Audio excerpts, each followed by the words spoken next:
When I look at molecular machines or the incredibly complex process by which cells divide, I want to ask, is it possible that these things had an intelligence behind them, that there was a plan or a purpose to this structure? Science ought to be a search for the truth about the world. Now, we shouldn't prejudge what might be true. We shouldn't say, I don't like that explanation, so I'm going to put it to one side.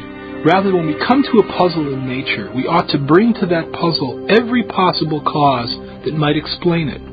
One of the problems I have with evolutionary theory is it artificially rules out a kind of cause even before the evidence has a chance to speak. And the cause that's ruled out is intelligence. Since the late 19th century, since the time of Darwin, in fact, in part because of Darwin's writing in The Origin of Species, scientists came to accept a convention, a definition of science that excluded the possibility of design as a scientific explanation. And that convention has a name. It's called methodological naturalism. And it just means that if you're going to be scientific, you must limit yourself to explanations that invoke only natural causes. You can't invoke intelligence as a cause. And yet, curiously, we make inferences to intelligence all the time. It's part of our ordinary reasoning to recognize the effects of intelligence.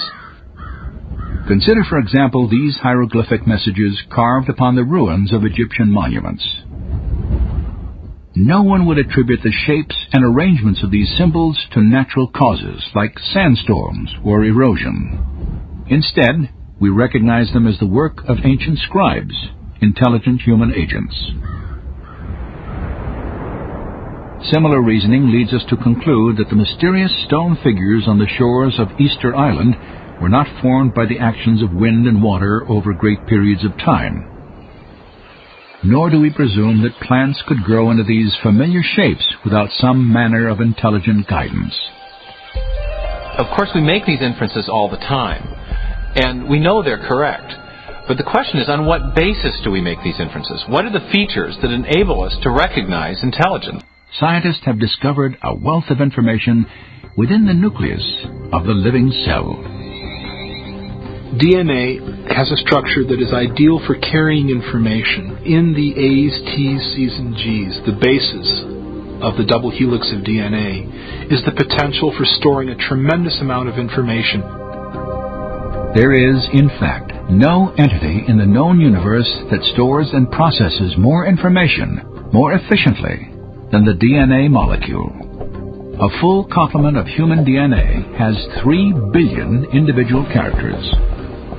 Analysis of the DNA molecule's coding regions show that its chemical characters have a specific arrangement that allows them to convey detailed instructions or information, much like letters in a meaningful sentence or binary digits in a computer code. Bill Gates has said that DNA is like a computer program, only much more complex than any we've been able to devise. And if you reflect on that even for a minute, it's a highly suggestive observation, because we know that Bill Gates does not employ wind and erosion or random number generators to generate his software. Instead, he employs intelligent engineers, software engineers. And so everything we know in our experience suggests that information-rich systems arise from intelligent design. It's part of our knowledge base that intelligent agents can produce information-rich systems.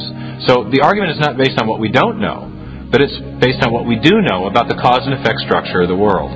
We know at present there is no naturalistic explanation, no natural cause that produces information. Not natural selection, not self-organizational processes, not pure chance.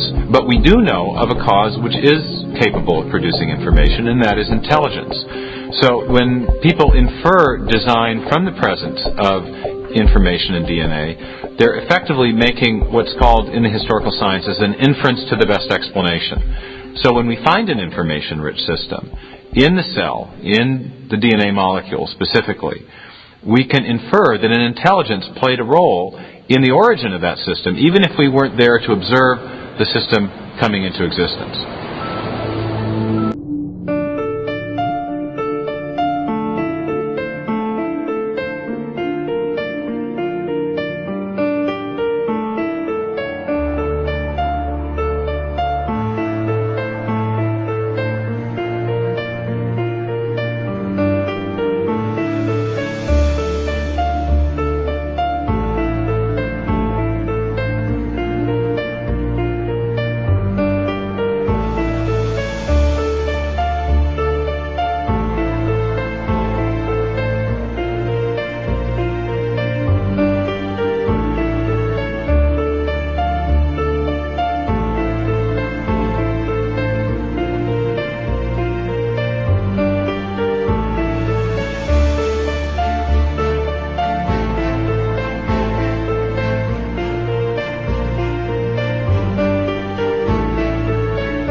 cloud of dust was raised which blocked the sun for years. This marked the end of the dinosaurs. According to conventional scientific theory, no human beings were alive then to witness these events. Or were they? Over 100 million years ago, the limestone bedrock of the Paluxy River in Texas was a muddy plain.